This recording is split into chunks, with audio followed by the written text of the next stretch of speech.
आदरणीय सोनियाजी गांधी, आदरणीय राहुलजी गांधी, राष्ट्रवादीचे सर्व आदरणीय शरदचंद्रजी पवार, आप पक्षाचे प्रमुख अरविंदजी केजरीवाल, शिवसेनेचे नेते आदरणीय आदित्यजी ठाकरे, 20 नोव्हेंबरला होणाऱ्या विधानसभा निवडणुकीच्या पार्श्वभूमीवरती रत्नागिरी विधानसभा मतदारसंघामध्ये प्रचाराचा शुभारंभ आज या ठिकाणी संपन्न होत आहे। या शुभारंभाकरता तुम्हा सर्वांना मार्गदर्शन करण्यासाठी काही वेळामध्ये शिवसेनेचे पक्षप्रमुख व्यासपीठावरती येतीलच। त्यांच्यासोबत असलेले शिवसेनेचे नेते आदरणीय विनायकजी राऊत, शिवसेनेचे नेते आदरणीय माझे विधिमंडळातील ज्येष्ठ सहकारी भास्कर शेठ जाधव, काँग्रेस पक्षाच्या विधान परिषदेचे आमच्या सहकारी सन्माननीय माजी आमदार हुस्नबानी खलपे, उपस्थित असलेले व्यासपीठावर सर्व शिवसेना उद्धव बाळासाहेब ठाकरे, काँग्रेस पक्षाचे सर्व मान्यवर पदाधिकारी, राष्ट्रवादी काँग्रेसचे असणारे सर्व मान्यवर पदाधिकारी, उपस्थित असलेले सर्व मान्यवर मंडळी आणि माझ्यासमोर बसलेले रत्नागिरी विधानसभा मतदारसंघाचे सर्व आमचे मान्यवर पदाधिकारी आणि ज्यांना आपण 20 नोव्हेंबरला मतदान करणार आणि रत्नागिरी विधानसभा मतदारसंघ हा शिवसेनेचा म्हणजे पर्यायाने महाविकास आघाडीचा मतदारसंघ आहे हे सिद्ध करणार ते बाळासाहेब माने, उपस्थित असलेले सर्व मान्यवर मंडळी, बंधू भगिनी, मातांनो आणि मित्र हो, 20 नोव्हेंबर रोजी विधानसभेच्या निवडणुकीचं मतदान होणार आहे। ह्या निवडणुकीच्या पार्श्वभूमीवरती महाराष्ट्रामध्ये महाविकास आघाडी झाली आणि महाविकास आघाडीच्या माध्यमातून शिवसेना उद्धव बाळासाहेब ठाकरे, काँग्रेस आणि राष्ट्रवादी आणि आप अशी संयुक्त गठबंधन झालं आणि रत्नागिरी जिल्ह्यामध्ये गुहागर विधानसभा मतदारसंघासाठी भास्कर शेठ जाधव, रत्नागिरी विधानसभा मतदारसंघासाठी बाळासाहेब माने आणि राजापूर विधानसभा मतदारसंघासाठी राजन साळवी माझ्या नावाची शिवसेना पक्षप्रमुखांनी घोषणा केली आणि ज्या दिवशी या नावांची घोषणा झाली त्या दिवसापासून संपूर्ण जिल्ह्यामध्ये एक भगवा आणि उत्सवाचं वातावरण आम्हाला पाहायला मिळालेलं आहे। 24 तारखेला गुहागरमध्ये भास्कर शेठ जाधवांनी अर्ज दाखल केला, 24 तारखेला राजापूर विधानसभा मतदारसंघामध्ये माझा अर्ज दाखल केला आणि 28 तारखेला रत्नागिरी मतदारसंघ अर्ज बाळासाहेब मानेने दाखल केला। त्या दिवशी तिन्ही मतदारसंघामध्ये महाविकास आघाडीचे जे कार्यकर्ते होते त्यांचा उत्साह पाहिला। तर ज्या दिवशी अर्ज दाखल केला त्या दिवशी तिन्ही उमेदवार आपले निवडून आल्याचं चित्र त्या दिवशी पाहायला मिळालं आणि शिक्कामोर्तब झाला। हा निश्चितपणे त्यावेळेचा संकेत आहे, याचा अभिमान तुम्हाला निश्चितपणे आहे। वंदनीय शिवसेना प्रमुख बाळासाहेब ठाकरे आणि त्यांचं नातं हे कोकणशी फार जुन्या दिवसापासून आहे। शिवसेना प्रमुखांनी शिवसेना ही मुंबईला जन्माला घातली आणि त्यानंतर ती शिवसेना प्रथम वाढली असेल ती कोकणामध्ये वाढली आणि कोकणामध्ये वाढल्यानंतर त्याचं रूपांतर शिवशाहीमध्ये झालं आणि शिवशाहीमध्ये झाल्यानंतर सुद्धा शिवसेना प्रमुखांनी कोकणातल्या नेत्यांना मोठ्या मोठ्या पदावरती बसवलं। ही कोकण जनता विसरलेली नाहीये आणि म्हणून निवडणुका 20 नोव्हेंबरला मतदान होणार आहे, पण त्याच्या आधीची पूर्वपीठिका म्हटली तर हा संपूर्ण कोकण असेल, हा संपूर्ण जिल्हा असेल, हा शिवसेनेचा बालेकिल्ला आहे. थोडं आपण पाठी वळून पाहिलं तर मागच्या 35 वर्षाच्या कालावधीमध्ये ग्रामपंचायत, पंचायत समिती, जिल्हा परिषद, विधानसभा, लोकसभा ह्या प्रत्येक निवडणुकीमध्ये कोकणवासियांनी शिवसेनेला भरभरून दिलेलं आहे. ह्याची आठवण तुम्हाला निश्चितपणे या ठिकाणी आहे. वेगळं सांगण्याची आवश्यकता या ठिकाणी नाही आहे. आणि म्हणून रत्नागिरी हे माझं माहेर आहे, माहेरघर आहे. रत्नागिरी शहरामधून कारकिर्दी सुरू झाली. रत्नागिरी शहरामध्ये मी एक नगरसेवक, नगराध्यक्ष, शिवसेनेचा जिल्हा प्रमुख अशी राजकीय कारकीर्द करत असताना 2006 साली शिवसेना सोडून गेल्यानंतर राजापूर लांजाच्या विधानसभा मतदारसंघामध्ये शिवसेना प्रमुखाने मला उमेदवारी दिली आणि रत्नागिरी माझं माहेर असलेलं राजू साळवी हा राजापूरला सासरी गेला आणि राजन साळवी झाला. आणि तिथं गेल्यानंतर 2006 सालच्या निवडणुकीमध्ये राजापूर लांजावासियांनी मला तिथं भरभरून मतदान केलं. पण दुर्दैवाने निवडणुकीमध्ये पराभूत झालो असलो तरी त्या राजापूरची माती कपाळी लावून शपथ घेतली होती की भविष्यामध्ये तहयात राजापूर लांजाची सेवा करेन. त्या पद्धतीने 2009 सालची निवडणूक असेल, 2014 सालची निवडणूक असेल, 2019 सालची निवडणूक असेल, ह्या तिन्ही निवडणुकीमध्ये राजापूर लांजावासियांनी मला आमदार बनवलं. ते निश्चितपणे कर्ज माझ्या खांद्यावरती आहे. रत्नागिरीतल्या एका राजू साळवीला राजापूर लांजांनी आमदार बनवलं. हा आनंद निश्चितपणे आमच्या सर्व रत्नागिरीच्या हृदयामध्ये होता. आणि मग त्या पद्धतीने त्या मतदारसंघामध्ये काम करत असताना आपल्या सर्वांचे आशीर्वाद महत्वाचे होते. आपल्याला माहिती आहे की रत्नागिरी विधानसभा मतदारसंघ हा शिवसेनेचा बालेकिल्ला आहे. ह्या बालेकिल्ल्यामध्ये विधानसभा निवडणुकीमध्ये 2004 सालची गोष्ट सांगतो. 2004 साली या मतदारसंघामध्ये उदय सामंत राष्ट्रवादीकडनं उमेदवार म्हणून होते. त्या निवडणुकीचं आपण एक मताधिक्य पाहिलं. ते मताधिक्य फक्त आणि फक्त 5000चं मताधिक्य होतं. 2009ची निवडणूक पाहिली आपण तर त्या निवडणुकीमध्ये मताधिक्य फक्त आणि फक्त 6000चं होतं. आणि मग त्यानंतरच्या काळामध्ये शिवसेना भाजपा युती तुटल्यानंतर हे उदय सामंत शिवसेनेमध्ये आले. शिवसेनेच्या परिवारामध्ये त्यांना सामावून घेण्यात आलं.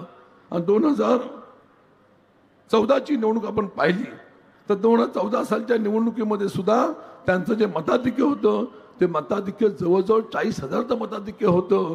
2019 सालची निवडणूक आपण पाहिली तर त्या निवडणुकीमध्ये सुद्धा ते मताधिक्य 70,000च्या पुढे होतं. ह्याचा अर्थ असा आहे की संपूर्ण हा मतदारसंघ हा शिवसेनेचा बालेकिल्ला आहे. ही अभिमानाची गोष्ट या ठिकाणी आपल्याला सांगेल.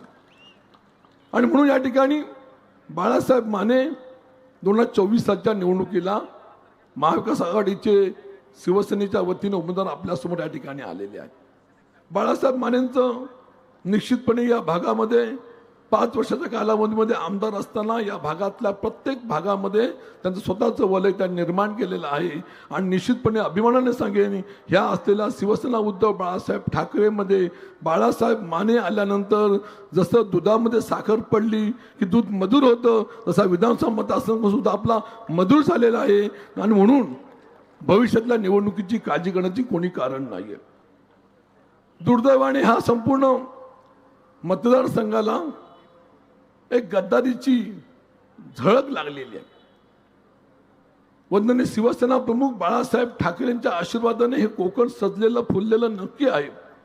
पण या विधानसभा मतदारसंघामध्ये ज्यांनी ह्या उदय सामंतांना धनुष्यबाणासोबत मतांकडून निवडून दिलं होतं ती सर्व लोकांची नैतिक जबाबदारी आता राहणार आहे की 2024 सालच्या निवडणुकीमध्ये ही गद्दारी आम्ही सहन करून घेऊ शकतच नाही. ह्या सामंतांना आपण मातीमध्ये गाडायचं आहेच. हा संकल्प तुम्हाला निश्चितपणे सोडायचा आहे.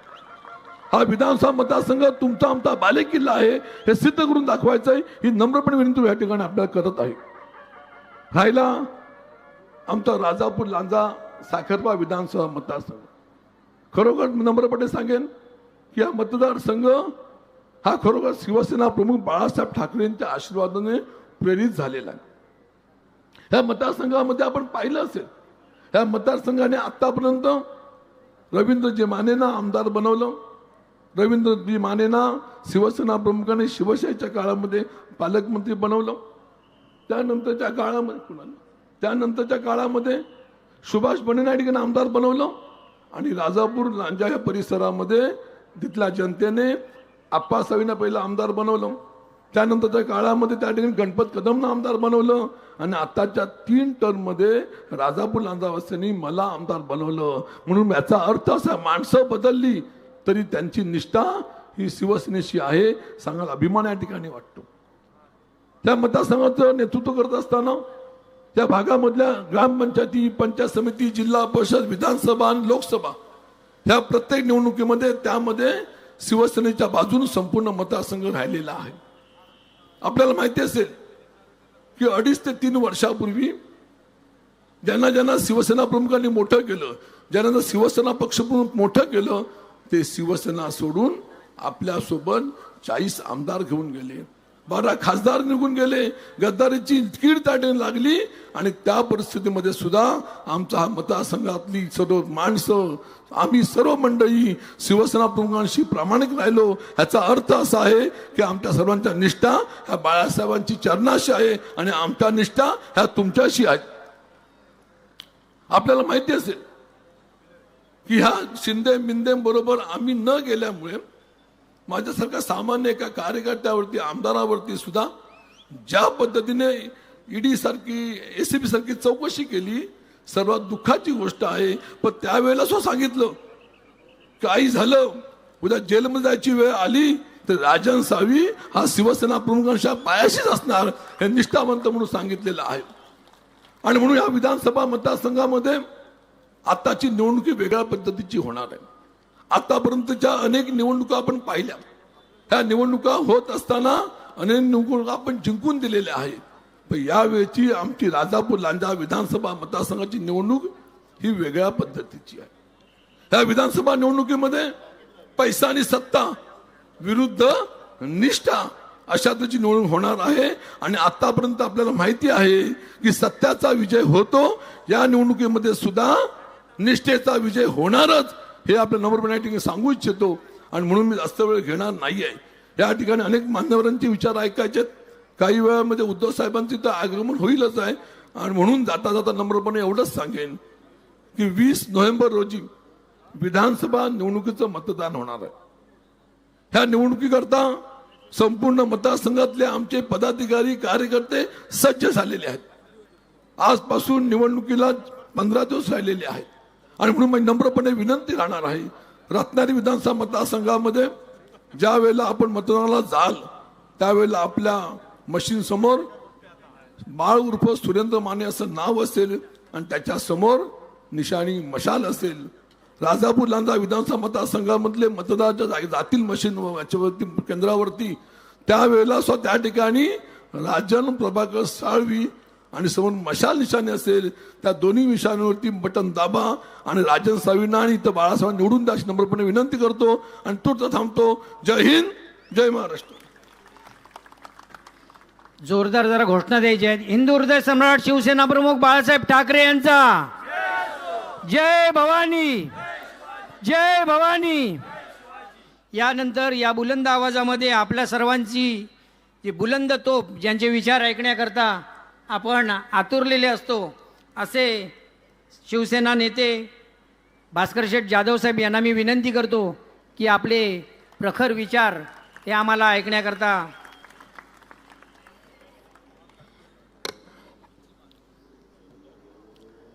छत्रपती शिवराय. हिंदू हृदय सम्राट शिवसेना प्रमुख माननीय बाळासाहेब ठाकरे, आपल्या घटनेचे शिल्पकार भारतरत्न डॉक्टर बाबासाहेब आंबेडकर यांना अभिवादन करतो. महाविकास आघाडीचे सर्वच वरिष्ठ नेते, त्याचबरोबर व्यासपीठावर उपस्थित असलेले या मतदारसंघाचे माजी खासदार, शिवसेना नेते श्री विनायकजी राऊत,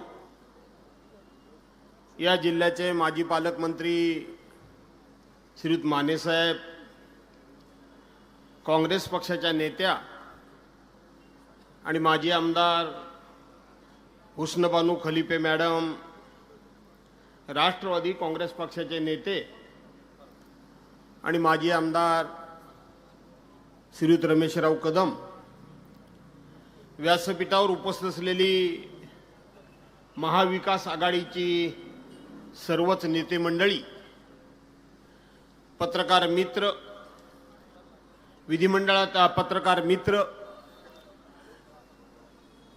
आणि मोठ्या संख्येनं उपस्थित असलेल्या बांधवांनो, भगिनींनो आणि सहकारी मित्रांनो, 20 तारखेला विधानसभेची निवडणूक होणार आहे आणि या 20 तारखेला आपणा सर्वांना एक पवित्र कार्य करायचं आहे, एक राष्ट्रीय कर्तव्य बजावायचं आहे, गद्दारी मातीमध्ये गाडायची आहे, मशाल पेटवून सर्वांच्या जीवनामध्ये त्या ठिकाणी एक निष्ठेचा प्रकाश पाडायचा आहे आणि त्याकरता म्हणून 20 तारखेला आपण सर्वांनी आपली बाकी सगळी कामं बाजूला सारा, मतदारसंघामध्ये किंवा मतदान केंद्रावर आपल्याला कोण न्यायला येतोय याची वाट न बघता राजापूरमध्ये जा, तिथे राजन साळवींच्या मतदारसंघाच्या नावासमोर मशाली निशाणी दिसेल. रत्नागिरीमध्ये मतदान केंद्रावर जा, तिथं सुरेंद्र उर्फ बाळ माने यांच्या नावासमोर मशाली निशाणी दिसेल. चिपळूणमध्ये जा, तिथे प्रशांत यादव यांच्या नावासमोर तुतारी घेतलेला माणूस दिसेल. गुहागरमध्ये या, तिथं भास्कर जाधव मशाल घेतलेला असेल. खेड दापोलीमध्ये जा, तिथं संजय कदम यांच्या नावावर मशाल असेल. त्याच्या समोरची बटणं दाबून आम्हाला हजारो मतांनी विजयी करा असा आग्रह आणि विनंती करण्याकरता म्हणून मी या ठिकाणी उभा आहे. बांधवांनो, भगिनींनो, आदरणीय उद्धव साहेबांची सभा ही जरी फक्त आणि फक्त या इथं रत्नागिरी आणि राजापूर विधानसभा मतदारसंघासारखा होत असली तरी सुद्धा ही संपूर्ण सभा रत्नागिरी जिल्ह्यामध्ये जे म्हणून महाविकास आघाडीचे उमेदवार उभे आहेत त्या उमेदवारांना निवडून देण्याकरता म्हणून आजची ही सभा उद्बोधक ठरणार आहे. आजची ही सभा मार्गदर्शक ठरणार आहे आणि आजच्या सभेच्या निमित्तानं आपणा सर्वांना हे पवित्र कर्तव्य पार पाडावंच लागणार आहे. ही पार पाडण्याची जबाबदारी आज आपली सर्वांची आहे. मागच्या झालेल्या 2, 3, 4 महिन्यापूर्वी लोकसभेची निवडणूक झाली आणि या लोकसभेच्या निवडणुकीमध्ये एक आवाज दिला गेला की इस बार 400 पार, इस बार 400 पार. पण या सह्याद्रीच्या एका सुपुत्राचा आवाज घुमला की इस बार 400 पार नाही तर इस बार तडीपार. आणि तो आवाज होता पक्षप्रमुख उद्धव बाळासाहेब ठाकरे यांचा. आज तोच आवाज पुन्हा महाराष्ट्राला साथ घालतोय, पुन्हा महाराष्ट्राला साथ घालतोय. 2022 साली ज्या पद्धतीने या महाराष्ट्रामध्ये गद्दारी झाली ती गद्दारी गाडण्याकरता म्हणून समस्त महाराष्ट्राला महाविकास आघाडीचे नेते आणि उद्धव बाळासाहेब ठाकरे हे तुम्हाला साथ घालतायत. आठवा तो दिवस 22 जून 2022 रोजी ज्या वेळेला कुठल्याही प्रकारचं कारण नसताना, कुठल्याही प्रकारचा गुन्हा नसताना या महाराष्ट्राचं सरकार, महाविकास आघाडीचं सरकार अतिशय उत्तम प्रकारे चाललेलं असताना, कोरोना सारख्या महासंकटामध्ये आपल्या देशामध्ये महाराष्ट्रानं आदर्श अशा प्रकारचं काम केलं.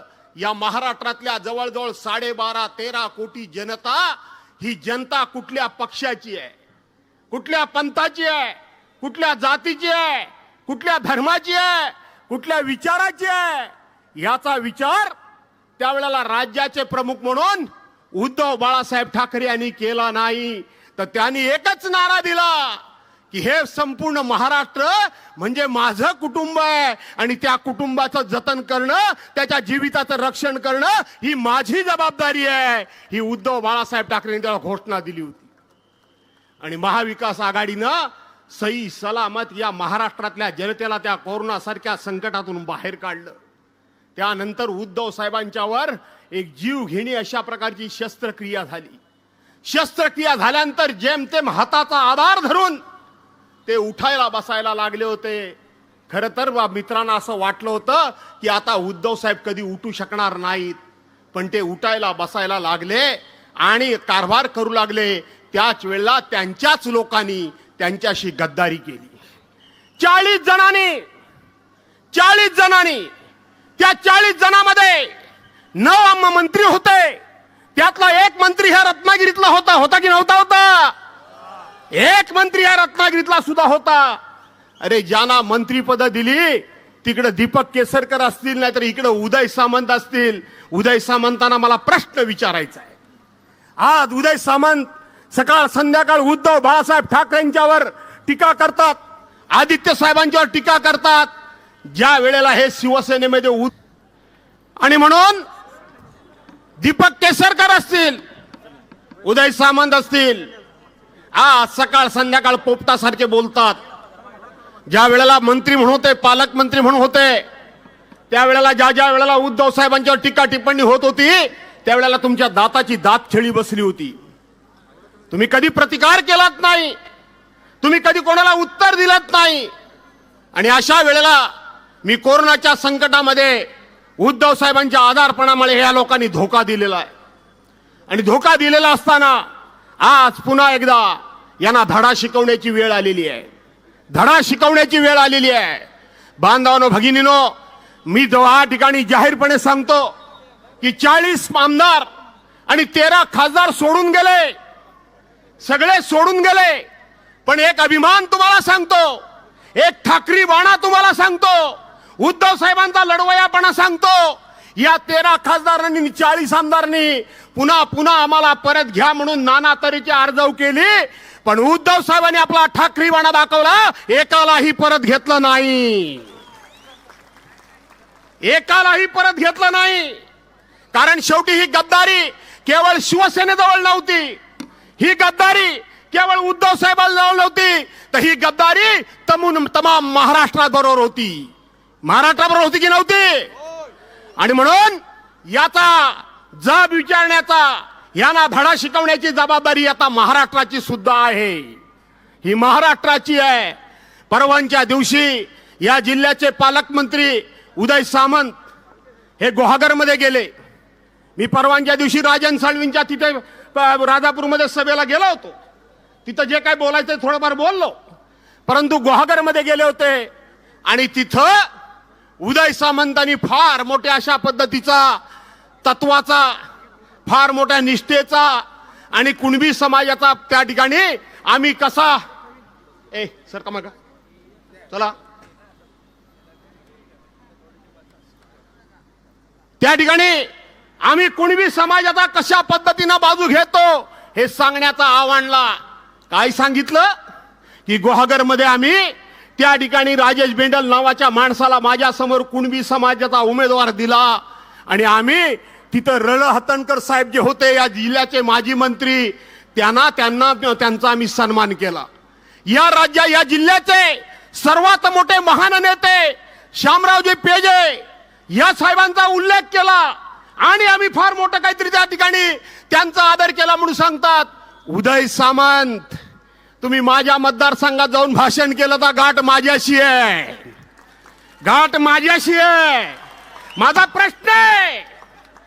प्रश्न इथं राजन साळवी उभे आहेत. अरे ज्या राजापूरमध्ये तुम्ही हातणकरांचा साहेबांचं नाव घेतलं तिथं आपल्या भावाला का उभा केलात? का हातणकरांच्या समाजाला तिथं संधी दिलीत नाही? का हातणकर साहेबांच्या नातेवाईकाला तुम्ही संधी दिलीत नाही? सगळं ढोंग आहे. इथं तुम्ही 5व्यांदा निवडणूक लढवताय. तुम्हाला जर खरोखर शामराव पेजे साहेबांचा आदर वाटत असेल तर तुम्ही सांगायला पाहिजे होतं की मी 5व्यांदा निवडणूक लढवत नाही, मी गद्दारी केलेली आहे. इथं शामराव पेजे साहेबांचा कोणीतरी एखादा नातेवाईक नाहीतर त्यांच्या समाजातल्या माणसाला मी जागा सोडतो तर तुम्ही या ठिकाणी मान्य केलं असतं. हे नाटकी ढोंग तुमची बंद करा, हे नाटकीपणा तुमचा बंद करा. तुम्ही कुठल्याही अर्थानं या महाराष्ट्रातल्या किंवा या मतदारसंघातल्या जनतेचा विश्वासाला पात्र राहिलेले नाहीत, कुठल्याही अर्थानं पात्र राहिलेले नाहीत. इथं आता उद्धव साहेब आल्यामुळे मी विस्तारानं बोलू शकत नाही, परंतु तुम्ही कुठल्याही अर्थानं पात्र राहिलेले नाहीत. राजन साळवी सारखा प्रामाणिक एक सहकारी, तुमची जबाबदारी आहे राजापूरकरांची जबाबदारी आहे की इथं पैसा जिंकेल की निष्ठा जिंकेल हे ठरवणारी ही निवडणूक आहे. मला वाटतं ही निष्ठा जिंकेल. राहिला प्रश्न बाळमाने, उशीर केलात. उद्धव साहेबांचं तुमच्यावर मनापासून प्रेम पहिल्यापासूनच होतं. ते मला सारखे विचारायचे, बाळ काय म्हणतोय. म्हटलं बाळ रांगतोय. बाळ म्हटलं अजून रांगतोय.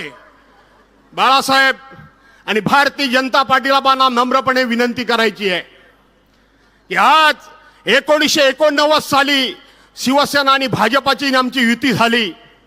आज ज्यांच्याबरोबर तुम्ही मैत्री केलीत त्यांनी तुम्हाला रत्नागिरी जिल्ह्यातून पार संपवून टाकलं, तुमची निशाणी संपवली. तुम्हाला एकही उमेदवार दिला नाही, एकही जागा तुम्हाला दिली नाही.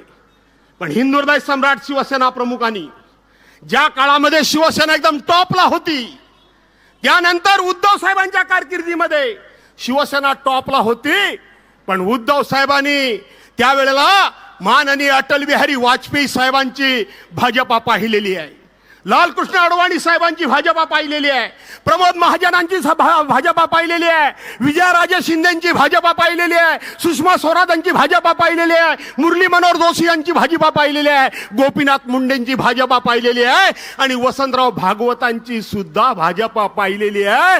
त्यामुळे सातत्यानं भाजपाचा आदर हा शिवसेना प्रमुख आणि उद्धव साहेबांनी कायम केला. आणि म्हणून यांच्यापेक्षा आम्ही तुम्हाला जवळचे आहोत. 1989 सालापासून तुमच्या प्रत्येक आंदोलनामध्ये आम्ही सगळे सहभागी झालेलो आहोत. आणि म्हणून काय असेल वरच्या लेवलला काय वाद झाले असतील ते विसरा आणि 5 ठिकाणी या ठिकाणी उद्धव साहेबांचे उमेदवार निवडून द्या असं कळकळीचं आव्हान तुम्हाला पण करून टाकतो. तुम्हाला पण करतो कळकळीचं आव्हान, उद्धव साहेबांचे उमेदवार निवडून द्या अशी विनंती करतो. बांधवांनो भगिनीनो, इथं बराच काही गोष्टी या ठिकाणी बोलण्यासारख्या आहेत, बोलू शकतो. मला वाटतं बाळासाहेबांनी जर बोलवलं, बंड्या साळवींनी बोलवलं, राजू माडकांनी जर मला बोलवलं काय येतोच रत्नागिरीत, सापच करून टाकतो. मला पण भारी खुजली असते, नायाशातला भाग नाही अजून, आणि म्हणून सापच करून टाकतो. राजन साळवी तुमच्याकडे येणारच आहे मी. कुठे गेले? नाही बोलवलं तरी येणार आहे मी, खान जाऊन खरूच काढायला तिथे येणारच आहे मी. आणि म्हणून इथं शेवटचे फक्त दाता विनंती करतो, सगळ्या जाती धर्माचे लोक तुम्ही आहात. आज उद्धव साहेबांच्यावर सर्वांचा विश्वास आहे. विशेष करून उद्धव साहेबांचा विश्वास एवढ्या करताय की शेवटी उद्धव साहेबांनी आज जे काही सगळी भूमिका घेतलेली आहे, जी हिंदुत्वाची भूमिका घेतलेली आहे, ती प्रबोधनकार ठाकरे या साहेबांची त्यांनी भूमिका घेतलेली आहे आणि ती उभ्या महाराष्ट्रानं स्वीकारलेली आहे. सगळ्या जाती धर्माच्या लोकांनी स्वीकारलेली आहे. शिवसेना प्रमुखांचा उदार दृष्टिकोन हा सर्वांनी स्वीकारलेला आहे. आणि राज्याचा मुख्यमंत्री म्हणून सर्वांना समान वागणूक कशी दिली जाते ते उद्धव साहेबांनी उभ्या महाराष्ट्राला दाखवून दिलेलं आहे. त्यामुळे त्यांच्यावर सर्वांचा विश्वास आहे. आणि म्हणून संजय कदम असतील, आज एका बलाढ्य ताकदीसमोर लढतायत. माझी काय काळजी करू नका. माझी काळजी वाटते काय तुम्हाला? कोणालाही उभा करू द्या, असा लोलवतो ना की पुन्हा आयुष्यात कधी उभाच राहणार नाही, असाच करून टाकतो. त्यामुळे माझी काय काळजी तुम्ही करू नका. पण संजय कदमांची त्या ठिकाणी मशाली निशाणी आहे, माझी निशाणी मशाल आहे. प्रशांत यादवची घे बाबा तुतारी घेतलेला माणूस ही निशाणी आहे. या ठिकाणी बाळमानेंची निशाणी ही आमची मशाल आहे आणि माझ्या राजन साळवीची निशाणी ही मशाल आहे. त्याच्या समोर बटन दाबून 23 तारखेला मिरवणुकीनं ह्याही दुपटीनं या असं आव्हान करतो आणि विनंती आपली सर्वांची रजा घेतो. जय हिंद, जय महाराष्ट्र. धन्यवाद साहेब. यानंतर आपल्या सर्वांचं लाडकं कणखर संयमी नेतृत्व म्हणून ज्यांच्याकडे आपण पाहत आलो असे आपले शिवसेना नेते खासदार विनायकजी राऊत साहेब, यानंतर आपलं सर्वांचे उमेदवार बाळासाहेबजी माने साहेब यांना मी विनंती करतो की त्यांनी आपले विचार व्यक्त करावेत.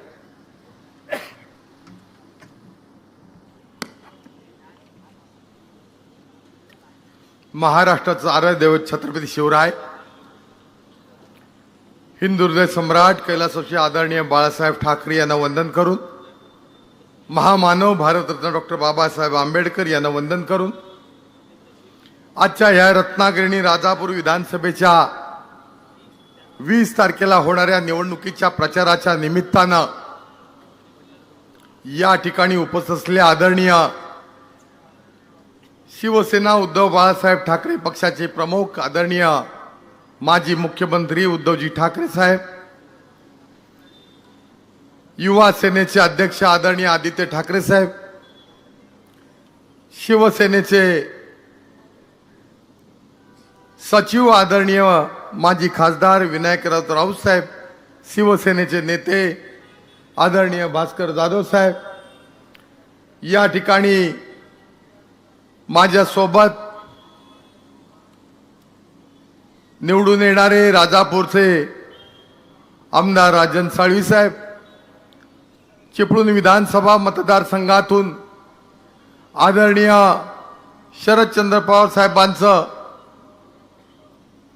पक्षाचे सन्मान्य प्रशांतजी यादव, मंचावरील सन्माननीय आमदार मिलिंदजी नार्वेकर, माजी आमदार हुस्न बानूजी खलिपे, माजी आमदार रमेशराव कदम, आमचे सगळ्यांचेच लाडके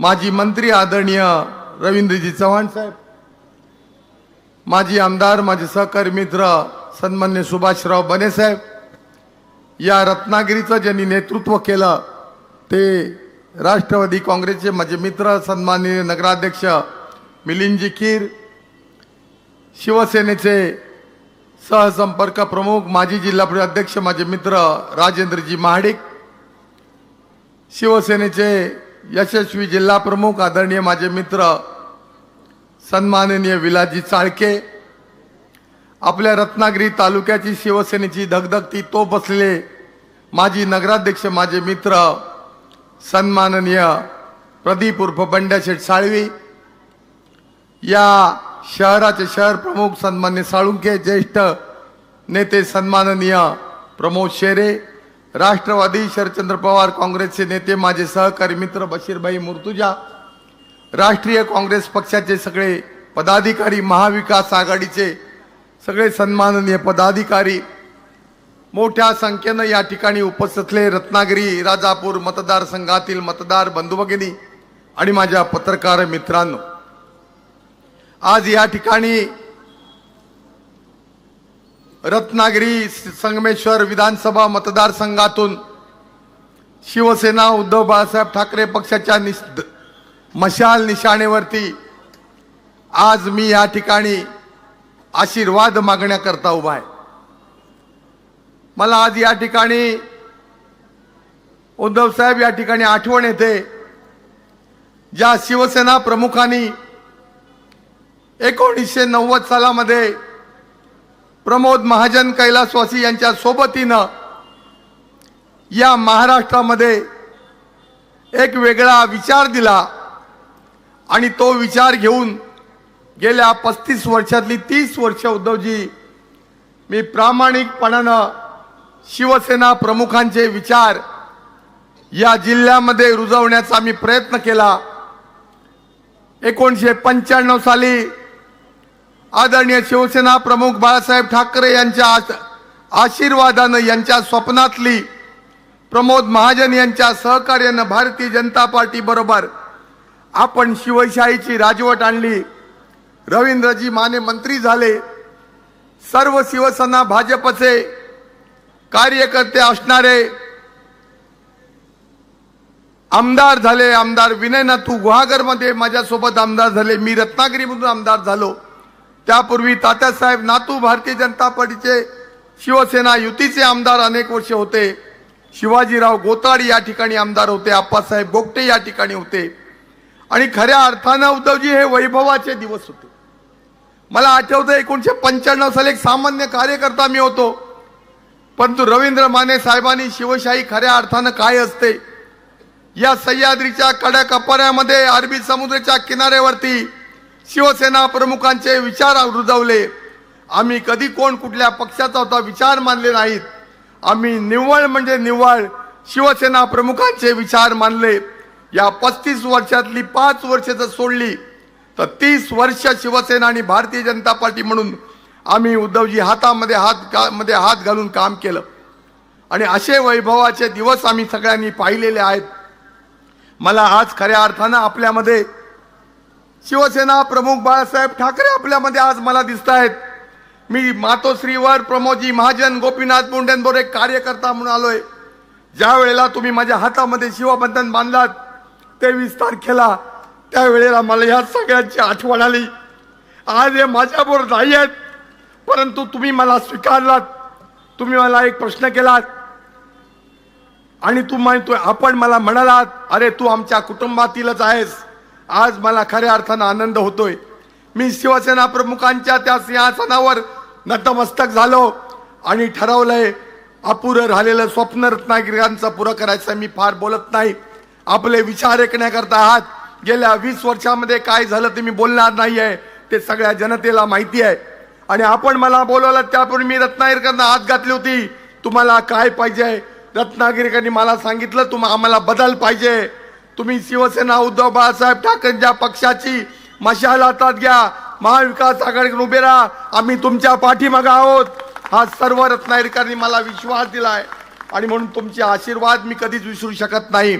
आपण मला मोठ्या मनानं स्वीकारलात. 91 सालातली अनंतराव गीते साहेबांची निवडणूक असून देत, 96 सालामध्ये आपण अनंतराव गीते साहेबांना खासदार केलं. त्यावेळेला बाळासाहेब ठाकरे आणि प्रमोद महाजन सांगितलं आपल्याला गीते साहेबांना निवडून आणायचं, आम्ही आणला. 1999 साली योगायोगानं गीते साहेबांनी आम्ही एका दिवशी आमदार आणि खासदार झालो. हे वैभवाचे दिवस आम्ही विसरणार नाही आहेत. 2004 साली सुद्धा आम्ही 34,000 मताधिक्याने या मतदारसंघामध्ये गीते साहेबांना आम्ही विजयी केलं. तुम्ही 2014 साली साहेब मला विचारलं होतं लोकसभा बाळ तू आमच्या पक्षाकडून लढतोच काय. मी नम्रपणानं म्हटलं होतं मी तेवढा अजून मोठा नाही आहे, मला विधानसभा लढायची आहे. या सगळ्या माझ्या सहकार्यांनी 2014ला शिवसेना भाजपचा उमेदवार म्हणून माझा उमेदवारी अर्ज भरला. दुर्दैवानं त्या ठिकाणी जे काय झालं ते आपल्या सगळ्यांना माहिती आहे. परंतु मी जिद्द सोडली नाही, घेतला वसा सोडला नाही, कधीच कुठं डगमगलो नाही. आज कदाचित मी नेहमी असं म्हणतो माझ्या भाषणामध्ये माझ्या बोलण्यामध्ये एखादी तरी म्हण असते, उद्धवजी आंधळ्याच्या गायी देव राखतो. आज आंधळ्याची गाय देवानं राखलेली आहे आणि म्हणून आज मला 2024ला आपण मोठ्या सन्मानाने या ठिकाणी स्वीकारलात. मी रत्नागिरीच्या मतदार बंधू भगिनींना एवढंच सांगेन की माननीय शिवसेना प्रमुखांचे विचार, माननीय शरदचंद्र पवार साहेबांचे विचार, माननीय गांधी कुटुंबियांच्या काँग्रेसचे विचार, आज सगळीकडे आपण एकत्र येऊन राजकारणाच्या पलीकडे जाऊन फक्त गद्दार आणि बेईमानांच्या विरोधात ही सगळी रत्नागिरी एकत्र झालेली आहे. कोणत्याही प्रकारचं राजकारण या ठिकाणी नाही आहे. सर्वसामान्य माणसांचा आपला माणूस म्हणून आदरणीय उद्धवजींनी महाविकास आघाडीनं मला उमेदवारी दिलेली आहे. मी एकच सांगेन 1999 ते 2004 मला काम करण्याची संधी मिळाली. विधिमंडळामध्ये रत्नागिरीच्या विकासाचे प्रश्न मांडले, मच्छीमारांचे प्रश्न मांडले होते, आंबा बागायत शेतकऱ्यांचे प्रश्न मांडले होते, काजू उत्पादक शेतकऱ्यांचे प्रश्न मांडले होते. नव्यानं मत्स्य महाविद्यालय या ठिकाणी मत्स्य विज्ञान विद्यापीठ झालं पाहिजे, आपल्या मच्छीमारांची मुलं चांगल्या पद्धतीने शिकली पाहिजेत. पण दुर्दैवानं गेल्या 20 वर्षामध्ये काही होऊ शकलं नाही. उद्धवजी आपण मुख्यमंत्री असताना खऱ्या अर्थानं आम्हाला मेडिकल कॉलेज दिलात, आम्हाला इंजिनिअरिंग कॉलेज दिलात. एवढंच नव्हे तर आम्हाला विमानतळ कोस्ट गार्डचा केंद्र सरकारचा होता, त्या ठिकाणी अम्युनिटीज नव्हत्या, त्या ठिकाणी टॅक्सी वे नव्हता. आपल्याला डोमेस्टिक एअरपोर्ट सुरू करायचा झाला तर त्याच्याकरता राज्य सरकार म्हणून आपण मुख्यमंत्री म्हणून जवळजवळ 200 कोटीपेक्षा जास्त रुपये आपण दिलेत आणि आज त्या ठिकाणी पुढच्या 6 महिन्यामध्ये एअरपोर्ट होतोय.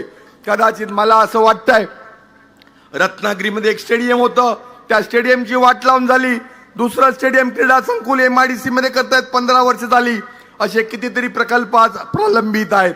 म्हणून हे प्रकल्प आपल्याला पूर्ण करायचे आहेत आणि कदाचित आपल्या आशीर्वादानं हे सगळं काही चांगल्या हातातून त्यांची उद्घाटन व्हावीत असं नियतीच्या मनामध्ये असावं, परमेश्वरच्या मनामध्ये असावं, म्हणून हे सगळं घडलंय. साहेब, मेडिकल कॉलेज या ठिकाणी सुरू झालंय, त्या ठिकाणी प्राध्यापक नाही आहेत. इंजिनिअरिंग कॉलेज पॉलिटेक्निक सुरू झालं, त्या ठिकाणी साधे प्राध्यापक नाहीत. आरोग्याची व्यवस्था ढासळले, साध्या प्राथमिक केंद्रात, साध्या PSC मध्ये, सब सेंटरमध्ये, ग्रामीण रुग्णालयामध्ये, आमच्या सिव्हिल हॉस्पिटलमध्ये साहेब डेंग्यूनी मलेरिया सुद्धा बरा करण्याकरता औषधोपचार होत नाहीत. याच्यासारखी दयनीय परिस्थिती नाही. आणि म्हणून मी स्वीकारलंय, तुम्ही माझ्यावर विश्वास टाका. या ठिकाणी आरोग्याची व्यवस्था असेल, रत्नागिरी शहराचं सगळं सार्वजनिक नागरीकरण असेल, ड्रेनेज सिस्टीम असेल, पाण्याची 24/7 योजना असेल, असे कितीतरी प्रश्न आज प्रलंबित आहेत. मी या ठिकाणी आपल्याला विश्वास देतो की हे सगळे विकासाचे प्रलंबित प्रश्न, आंबा उत्पादक शेतकऱ्यांचे प्रश्न, मच्छीमारांचे प्रश्न, मच्छीमारांनो घाबरू नका. त्या मिरकरवाडा बंदरामध्ये गेल्या 20 वर्षामध्ये काही होऊ शकलं नाही. निव्वळ समस्या निर्माण करायची, मच्छीमार बांधवांना घाबरवायचं आणि मग मी तुमचा विकास सांगायचं. काही काळजी करू नका, 23 तारखेला हे सगळं संपायचं आहे. एक परिवर्तन होणार आहे आणि म्हणून प्रशासकीय यंत्रणेत सुद्धा घाबरू नका. दुर्दैवानं जुलमी रीतीनं आज प्रशासन सुद्धा वेटीत धरण्याचं काम चालू आहे. अनेक ठिकाणी दबाव चालू आहे आणि म्हणून मी या ठिकाणी नम्रपणाने सांगतोय, आदरणीय उद्धवजींनी, महाविकास आघाडीनं, सगळ्या या नेत्यांनी मला या ठिकाणी आज मशाल चिन्हावरती उमेदवारी दिली आहे. मी या ठिकाणी आपल्याला एक विश्वास देतो की तुमच्या विश्वासाला माझ्याकडून तडा जाऊ देणार नाही. मी कुठून सुरतवरनं गुवाहाटीला जाणार नाही. मी कुठेही बेईमानी करणार नाही, कारण माझ्या बापानं मला इमान शिकवलंय. त्या इमानाशी मी प्रामाणिक राहीन, एवढा या ठिकाणी विश्वास देतो. अनेक ठिकाणी अनेक विषय चालू आहेत. आज लोकांच्या दारामध्ये साहेब काही मंडळी जात आहेत. आमचे मिलिंदकीर नगराध्यक्ष होते, बंड्याकीर नगराध्यक्ष होते. एकच मुद्दा मी सांगतो, पत्रकार मित्रांनो जरा लक्ष द्या. अशोकराव मयेकर नगराध्यक्ष होते. 2004 ते 14 या काळामध्ये आम्ही साधं सोपं साहेब म्हटलं होतं, आदरणीय प्रमोदजींचं निधन झालं होतं आणि मी अशोकराव मयेकरांनी नगरपालिकेच्या सगळ्या शिवसेना भाजपच्या सहकाऱ्यांना, नगरसेवकांना विनंती केली होती, ज्या प्रमोदजींनी मला 34व्या वर्षी आमदार केलं, त्यांचं एक स्मारक रत्नागिरीमध्ये झालं पाहिजे. म्हणून स्वर्गीय प्रमोद महाजन क्रीडा संकुल असं नामकरण करण्याचा ठराव आम्ही आणला. या बेईमान 2004 ते 24 मध्ये असलेल्या आमदारानं आपल्या नगरसेवकांना बॉयकॉट करायला लावला. आमचा ठराव मंजूर केला नाही, पण मी अभिमानाने सांगेन काँग्रेसचे 3 नगरसेवक होते, त्यांनी आम्हाला मदत केली. मी त्यांना विनंती केली, प्रमोद महाजन राजकारणाच्या पलीकडचा व्यक्ती आहे, तुम्ही राजकारण ह्याच्यात आणू नका. या बेईमानांनी राजकारण आणलं. आमचे स्वर्गीय माजी नगराध्यक्ष डॉक्टर जयशंकर केळकर नगराध्यक्ष होते, राऊत साहेब, त्यांच्या नावानं एक रस्त्याचं नाव द्यावं आम्ही म्हटलं. यांनी त्याला विरोध केला. आम्ही तो विरोध मोडून काढला आणि आम्ही त्या ठिकाणी नाव दिलं. नियती किती आहे बघा, क्रूर आहे. आज दरवाजे चाटतायत, आज उंबरटे झिजवतायत, मला मत द्या, मला मत द्या. अरे आठवत नाही का तेव्हा डॉक्टर जयशंकर केळकर कोण होते? आठवत नाही का त्यावेळेला प्रमोद महाजन कोण होते? जर जनाची नाही मनाची लाज असेल तर पुढच्या 15 दिवसात उगाच कोणाचे उंबरटे झिजवू नका. तुमचे कोण मतदार असतील त्यांच्याकडे मत मागायला जा. बाकी रत्नागिरीकरांनी ठरवलंय, आमचा ठरलंय, तुमचे आशीर्वाद द्या, एवढीच विनंती करू थांबतो. जय हिंद, जय महाराष्ट्र.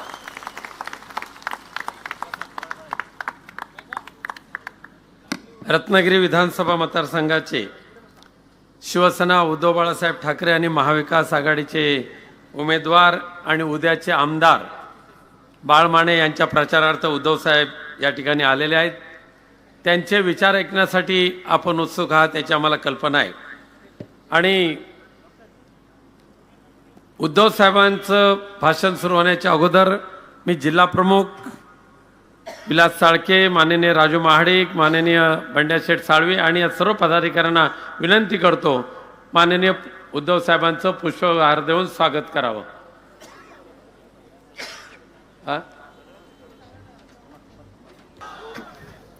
जमलेल्या माझ्या तमाम महाराष्ट्रप्रेमी बांधवांनो, भगिनींनो आणि मातांनो, मी आजपासून माझ्या भाषणाची सुरुवात वेगळी करायला सुरुवात केलेली आहे. पटते की नाही तुम्हाला?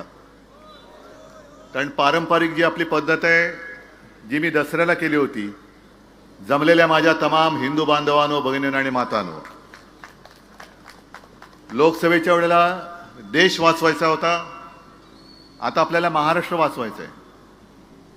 अनेक जण धुमाकूळ घालतायत, पण आपला महाराष्ट्र हा काही लेच्या पेचांचा महाराष्ट्र नाहीये. आणि आपला महाराष्ट्र कोणीही पैसे फेकून विकत घेऊ शकत नाही, अजिबात नाही, किती पैसेवाला असू दे. पण महाराष्ट्राच्या मातीमध्ये जो स्वाभिमान, जिद्द आणि एक लढाऊ बाणा आहे, तो कोणी कितीही पैसेवाला उतरला तरी विकला जाऊ शकत नाही, विकत घेऊ शकत नाही. मी आलो तेव्हा भास्करराव रंगात आले होते, रांगत नाही रंगात होते. आणि भास्करराव म्हटल्यानंतर तलवारबाजी आलीच. अनेक मुद्दे त्यांनी मांडले, तरी मला असं वाटतं भास्करराव मध्येच मी घुसलो म्हणून तुमचं भाषण तुम्हाला आवडतं घ्यावं लागलं. पण तरी देखील तुम्ही जे बोललाय तशा सभा घ्या आणि एकदा काय तो यांचा चोपडा साफ करून टाका. लोकसभेच्या वेळेला मी याच मैदानात आलो होतो आपल्याला भेटायला. एका गोष्टीचं म्हणजे मला अर्ध समाधान आहे आणि अर्ध थोडंसं वाईट पण वाटते, नाही बरंच वाईट वाटतंय. या भागाने आपल्याला चांगलं म्हणजे तुम्ही सगळ्यांनी चांगले आशीर्वाद दिले, खाली जरा डचपणलो. आता असं होता कामा नये. तिकडे सुद्धा मी जाणारच आहे, सिंधुदुर्गात पण जाणारच आहे, तिन्ही मतदारसंघात जाणार आहे. विशेष म्हणजे आपल्यावरती जे आरोप करतात घराणेशाहीचे, त्यांना मला आता विचारायचे आहे की इकडे दोन भाऊ खात आहेत, तिकडे दोन भाऊ आणि एक वडील बसलेत खायला कोकण. म्हणजे कोकणामध्ये दुसरं कोणी जगायचंच नाही. इकडे वरच्या बाजूला आले का हे बसलेत आणि खाली गेलेत का ते बसलेत. मग सर्वसामान्य कोकणी बांधवाने आणि माता भगिनीने जायचं कुठे, करायचं काय. आमच्यावरती अगदी ठाकरे म्हणून घराणेशाहीचा आरोप तुम्ही केलात, मला मान्य आहेच, कारण मी ती परंपरा घेऊन पुढे चाललेलो आहे आणि ती परंपरा मी घेऊन पुढे चाललोय म्हणून आज माझ्याकडे काही नसताना हे सगळे आशीर्वाद देणारे माझी स्वतःची हक्काची माणसं माझ्यासोबत आहेत. परत एक वळण आलेलं असं म्हणा पाहिजे तर, दुपारी मी कोल्हापूरला गेलो होतो, राधानगरीला. प्रचंड उत्साह, प्रचंड गर्दी. अगदी शेवटी लोक एवढी काय म्हणायचं तुम्हाला गच्च झाली की म्हटलं येऊ दे त्यांना, इकडे डी मध्ये येऊ द्या. अगदी स्टेजला खेटून लोक बसली. प्रचंड उत्साह. सगळीकडे एक आता मशाल पेटलेली आहे, धगधगायला लागलेली आहे. ज्या क्षणाची आपण वाट बघत होतो की कधी एकदा निवडणूक येते, तो क्षण आता आलेला आहे 20 तारखेला. आणि कोकण वरपासून खालपर्यंत अगदी थेट मुंबईपासून संपूर्ण किनारपट्टा, मला मशाल धगधगलेली पाहिजे. हे खोकेबाजीचं राजकारण आपल्याला आत्ताच जाळून भस्म करावं लागेल. जे वळण मी तुम्हाला सांगत होतो ते वळण केवळ उद्धव ठाकरेच्या अस्तित्वाचा विषय नाहीये, शिवसेनेच्या तर नाहीच आहे, पण आपल्या कोकणाच्या आणि महाराष्ट्राच्या अस्तित्वाचा प्रश्न निर्माण झालेला आहे. कोकण कोणाचं, गुंडांचं की माझ्या कोकणवासियांचं, हे तुम्ही ठरवायचंय. मी बोलून जातोय, पण ठरवणारे तुम्ही आहात. तुम्हाला कोकण आणि तुमचं भवितव्य, तुमचं भविष्य हे शिवशाही मानणाऱ्या शिवसैनिकाच्या, महाविकास आघाडीच्या कार्यकर्त्याच्या हातात द्यायचे की गुंडांच्या हातात द्यायचे, की जो पैशाचा माज दाखवून कोणी असेल तर मी विकत घेऊ शकतो, या एका गुरमीत चालणारी लोक आहेत, त्यांच्या हातामध्ये तुम्ही तुमची मुलं बाळ आणि तुमचं आयुष्य त्यांना तुम्ही देणार आहात का. देणार असाल तर तुमचा प्रश्न आहे, पण जे घेऊ इच्छितात त्यांना कळलं पाहिजे की तुमच्यात आणि त्यांच्यात मी उभा आहे, उद्धव बाळासाहेब ठाकरे उभा आहे. सगळेजण येत आहेत. बाळमानेजी, तुम्ही ज्या सोनेरी क्षणांच्या आठवणी सांगितल्या, मी सुद्धा त्याला साक्ष आहे. पण एक प्रश्न मला पडतो की ते क्षण जे होते सुवर्ण अक्षरात लिहावे असे क्षण होते, काही नव्हतं आपल्याकडे. म्हणजे नगरसेवक निवडून आला तर आपल्याला केवढं अप्रूप वाटायचं की आपले नगरसेवक निवडून आले. आमदार खासदार तर खूप लांबची गोष्ट होती. पहिले आपले आमदार निवडून आले वामनराव महाडिक. केवढं आम्हाला, मी लहान होतो, केवढं अप्रूप वाटलेलं, अरे वामनराव महाडिक आमदार झाले. त्याच्यानंतर वामनराव महाडिकच पहिले खासदार झाले. अरे वामनराव खासदार झाले. खासदार म्हणजे काय होतं, आमदार म्हणजे काय होतं, मुंबईचा महापौर म्हणजे मोठं पद आहेच ते. पण आपल्याकडे काहीही नव्हतं तेव्हा आपण एकत्र आलो होतो. एक वेळ होतं आपल्यामध्ये की नाही, आपल्या देशासाठी आपण एकत्र आलं पाहिजे, हिंदुत्वासाठी आलं पाहिजे, राज्यासाठी आलं पाहिजे. लढत लढत लढत म्हणजे हा लढा कधी संपतोय की नाही, अशा परिस्थितीमध्ये शिवसेना आणि भारतीय जनता पक्ष एकत्र राहिली होती. मग अशी भारतीय जनता पक्षाला काय अवदसा सुचली की ते जे काय होतं उद्दिष्ट गाठल्यानंतर तुम्ही संकट काळात तुमच्या सोबत राहिलेल्या शिवसेनेला बाजूला सारून टाकले. झालं, तुमचे आमदार झाले, खासदार झाले, मंत्री झाले, पंतप्रधान झाले. 2014 साली मानेजी, मला आठवत आहे का आपल्याला लढावं लागलं होतं. का हे जे आजचं पाप आहे ना, मी राधानगरीमध्ये जे सांगितलं तेच तुम्हाला सांगतोय. हे पाप माझ्या हातनं घडलेलं. हा गद्दार मी तुम्हाला दिला होता आणि केवळ तुम्ही माझ्यावरती भरोसा ठेवून त्याला निवडून दिला होता. तेव्हा शेवटच्या क्षणी अगदी 2 दिवस राहिले होते अर्ज भरायचे. मला एकनाथ खडसेंचा फोन आला. हे खडसेंनी सुद्धा सांगितले की उद्धवजी आता आपलं जमणं शक्य नाही. म्हटलं काय असं न जमण्यासारखं काय, सगळे गुण तर जुळतायत. गुण जुळले तरी आता 36चा आकडा का करताय तुम्ही. 36 गुण जुळले तरी देखील 36चा आकडा कशाला. आपण होते ना, 2 दिवस आहेत, जुळून टाकू सगळं. नाही नाही म्हणे, आता आम्हाला वरनं निरोप आलाय, आता युती वगैरे काय करू नका. पण नाईलाज झाला माझा. अचानक उमेदवार आणायचे तरी कुठून. जे आपलं म्हणून आपण तयारी केली होती, नाही रत्नागिरी म्हणजे बाळमाने म्हणजे भाजपला सोडली, हे म्हणजे यांना सोडलं, अचानक आणायचं कुठून. मग हे आलं भूत. लढलो आपण, झाला तुमचा दुर्दैवाने पराभव. पण त्याच्यानंतर 2019 साली तुम्ही सुद्धा एक दिलदारपणा दाखवला. युती झाल्यानंतर तुम्ही खळखळ नाही केलीत, बंडखोरी वगैरे केली नाही. तुम्ही परत या भूताला अगदी माने म्हटल्यानंतर मानेवरती घेतलं. आता हे भूत मानेवरनं उतरायला पाहिजे.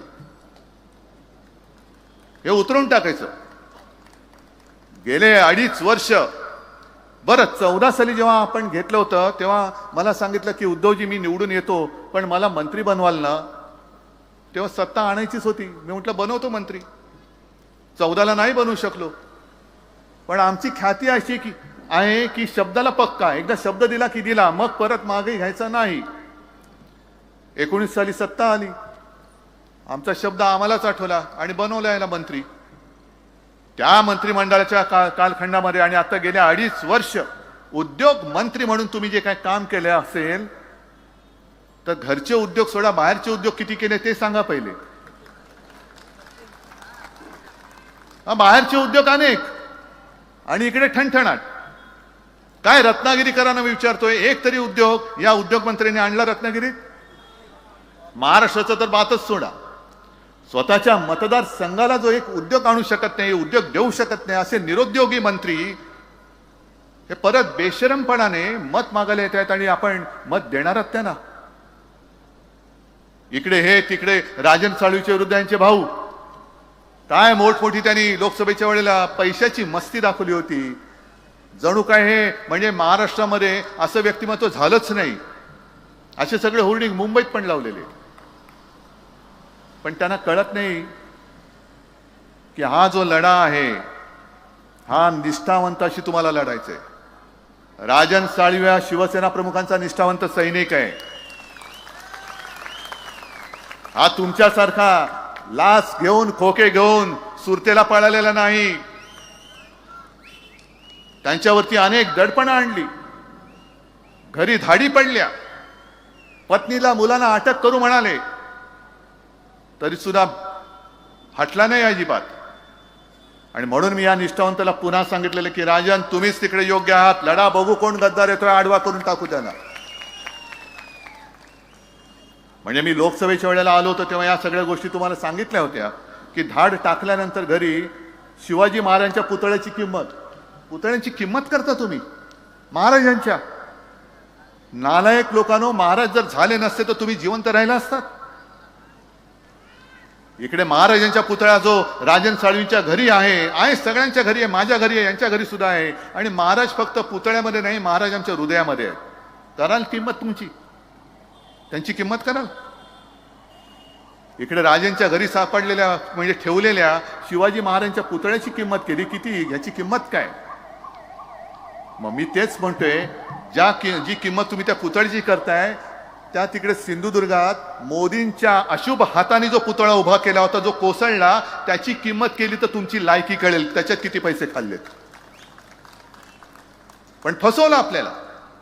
पंतप्रधान आले, पंतप्रधानांच्या हस्ते शिवाजी महाराजांच्या पुतळ्याचं अनावरण, आणि 8 महिन्यामध्ये पुतळा पडतो. महाराजांचा पुतळा पडू शकतो आणि महाराष्ट्र ते सहन करू शकतो. त्याच्यानंतर मोदीजींच्या ते लक्षात आलं की अरे ये तो कुछ तो गले पे अटक रहा है. मग त्यांनी महाराष्ट्रात येऊन माफी मागितली, आणि ती माफी सुद्धा कशी, गुरमीमध्ये धमकी जशी द्यावी तशी माफी मागितली. काय महाराष्ट्र म्हणजे काय तुम्हाला वाटतो काय हो, पाय पुसणं आहे काय महाराष्ट्र तुमचं, की कधी यायचं आणि काही पुसून जायचं. महाराष्ट्र तुमचं पाय पुसणं नाहीये, महाराष्ट्र तुम्हाला पुसून टाकल्याशिवाय राहणार नाही. हा छत्रपती शिवरायाचा महाराष्ट्र, पुसून टाकू आम्ही तुमचं नाम निशाण. मग ते कोश्यारी होते, त्यांनी महाराजांचा अपमान केला होता. आपण मोर्चा काढला होता मुंबईत, हटाव कोश्यारी हटाव, महाराजांचा अपमान करणारा राज्यपाल नाही पाहिजे. नाही हटवला, कारण महाराजांचा अपमान झालाय. मोदींवरती जरा बोलून बघा, नाही तुमच्या घरामध्ये पोलीस आले ना तर मी काही हारायला तयार आहे. मोदींचा अपमान नाही करायचा, महाराजांचा झालं तरी चालेल. आणि म्हणून मी ठरवलेलं आहे, प्रत्येक सभेत मी सांगणार आहे, जे दसऱ्याला बोललो, की तुमच्या आशीर्वादाने आपल्या महाविकास आघाडीचं सरकार आल्यानंतर महाराष्ट्राच्या प्रत्येक जिल्ह्यात मी छत्रपती शिवाजी महाराजांचं मंदिर बांधल्याशिवाय राहणार नाही. देव आहेत ते, आमचे दैवत आहे.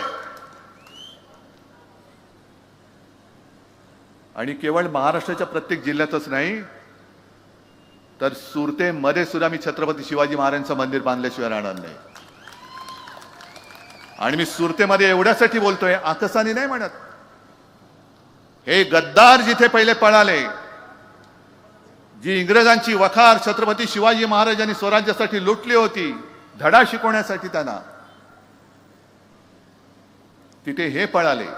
अरे स्वतः जे सुरतेमध्ये पळाले ते सुरत महाराष्ट्र लुटते, ती लुटते थांबू शकतील.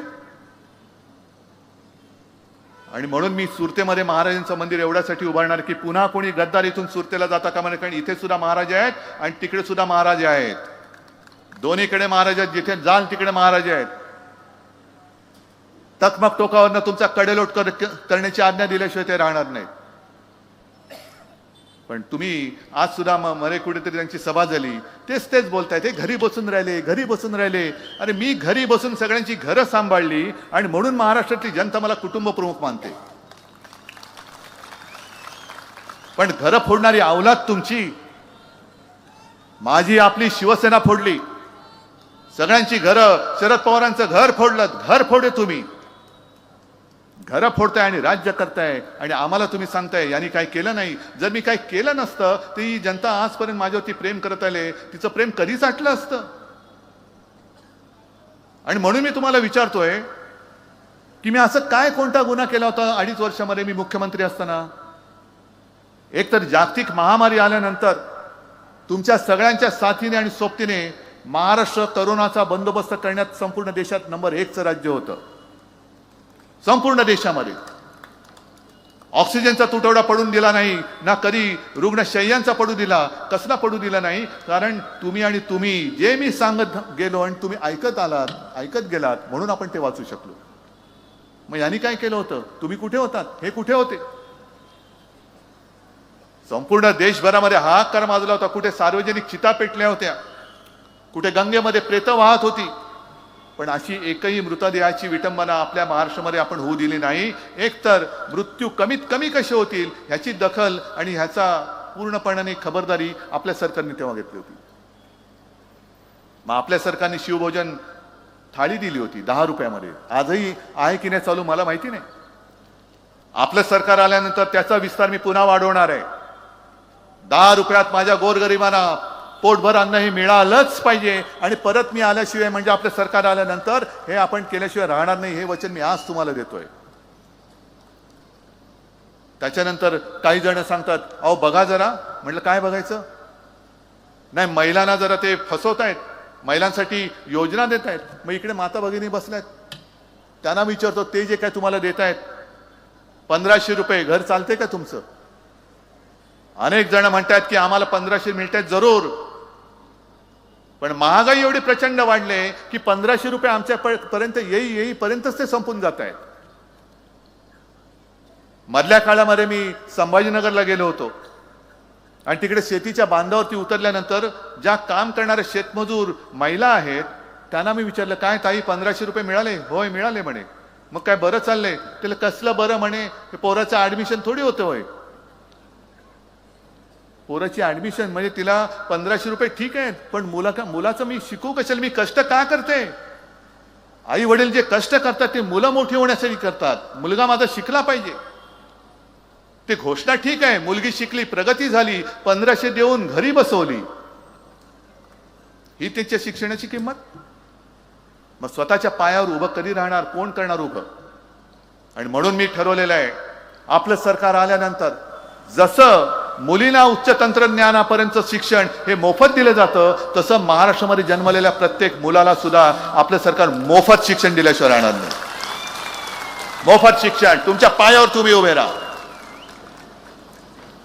स्वतःची मुलं कष्टाने कमवून तो जो घास तो 1 रुपया जरी असला ना तर त्याची किंमत तुमच्या 1500 नाही 15,000 कोटीपेक्षा जास्त त्या आईला असते. हे तुम्हाला कळणार नाही कारण तुम्ही सगळे घाऊक व्यापारी सगळे झाले, सगळे विकत घ्यायला निघालात तुम्ही.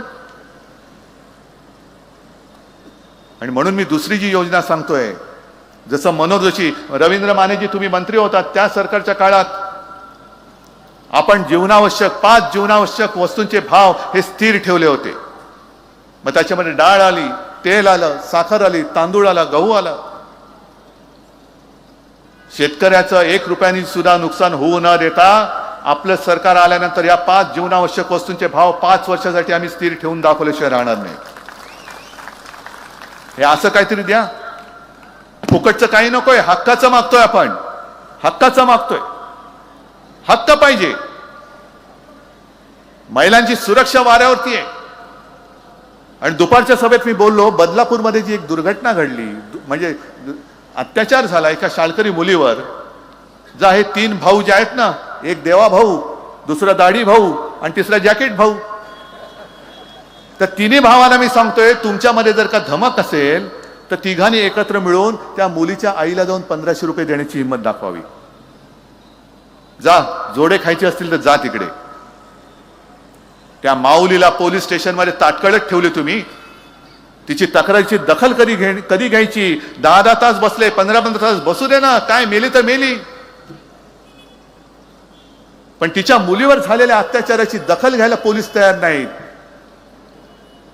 आणि त्या मुलीचं जीवन उद्ध्वस्त करणाऱ्या नराधमाला तुम्ही गोळी घातली. ती गोळी मी दसऱ्याला बोललो ना, तर शिंदेला गोळी घालायला पाहिजे होती, तो भाग वेगळा.